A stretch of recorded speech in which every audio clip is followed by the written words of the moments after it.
दावा किया था कि इस टाइम क्रिश्चियन कन्वर्जन के लिए भारत सबसे बेहतरीन डेस्टिनेशन बन चुका है।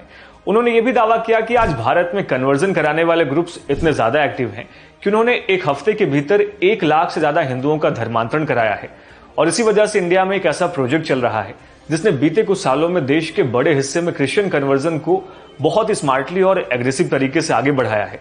और इस प्रोजेक्ट का नाम है जोशुआ प्रोजेक्ट, जिसने इंडिया में अंडर प्रिविलेज्ड और मार्जिनलाइज्ड हिंदुओं को अपना निशाना बनाया।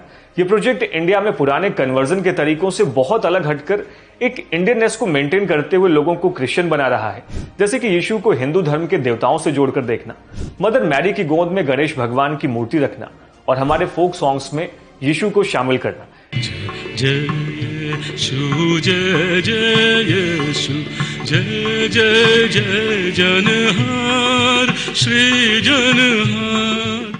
इसलिए आज के इस वीडियो में हम ये समझेंगे कि आखिर ये जोशुआ प्रोजेक्ट क्या है, नए कन्वर्जन की टेक्निक आखिर क्यों इतनी कारगर साबित हो रही है और इंडिया में इस तरह के कन्वर्जन का क्या असर देखने को मिल रहा है। तो चलिए इसे शुरू करते हैं। दोस्तों, जोशुआ प्रोजेक्ट क्या है, इसे समझने के लिए आप बस गूगल पर प्रोजेक्ट जोशुआ लिखिए, फिर इनकी वेबसाइट पर ही आपको सारी डिटेल सामने मिल जाएगी। ये वेबसाइट और प्रोजेक्ट दोनों अमेरिका से चलाए जा रहे हैं, जिनका मेन ऑब्जेक्टिव कुछ और नहीं बल्कि दुनिया भर में क्रिश्चियन कन्वर्जन को बढ़ावा देना और ज्यादा से ज्यादा चर्च को स्टैब्लिश करना है। लेकिन यहां पर एक कैच है, ये प्रोजेक्ट आमतौर पर उन्हीं देशों में पूरे जोर शोर से चलाया जा रहा है जहां पहले से क्रिश्चियनिटी के लिए ज्यादा स्पेस नहीं है या फिर यहां इनकी पॉपुलेशन बहुत कम है। ऐसे में देखा जाए तो इस प्रोजेक्ट के लिए इंडिया एक बहुत बड़ा मार्केट बन जाता है, क्योंकि इतनी बड़ी डाइवर्स पॉपुलेशन के बावजूद भारत में डेमोक्रेसी और रिलीजियस फ्रीडम बरकरार है, साथ ही धर्म को संविधान का भी सपोर्ट मिलता है।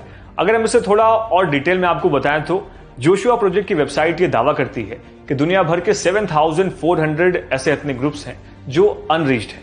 अब यहाँ पर अनरीच्ड का मतलब उन एथनिक ग्रुप से है जहां आज तक क्रिश्चियनिटी नहीं पहुंची है, और ये पूरा प्रोजेक्ट इन्हीं ग्रुप्स पर फोकस्ड है जिन्हें यीशु, बाइबल और चर्च से जोड़ना है, यानी कि इनको क्रिश्चियन बनाना है।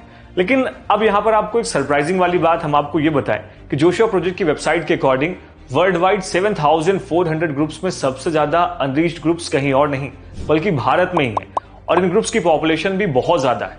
इसी वजह से जोशुआ प्रोजेक्ट के लिए इंडिया एक बड़ा टारगेट है। हर साल दुनिया भर के क्रिश्चियन अपनी कमाई में से जो भी रकम चर्च को दान करते हैं, उनमें से $52 बिलियन सिर्फ इस ग्लोबल मिशन यानी कि आसान भाषा में कहें तो क्रिश्चियन कन्वर्जन के लिए खर्च किए जाते हैं। और आज इंडिया में मिशन इसलिए सफल है क्योंकि ग्लोबल मिशन के लिए जितने भी पैसे खर्च किए जाते हैं उनमें सबसे बड़ा हिस्सा इंडिया में ही क्रिश्चियनिटी को बढ़ावा देने के लिए किया जाता है। या इंडिया में क्रिश्चियन कन्वर्जन के लिए जिस फाइनेंशियल सपोर्ट की जरूरत है उसमें कोई भी कमी नहीं है। दोस्तों, इस प्रोजेक्ट का दावा है कि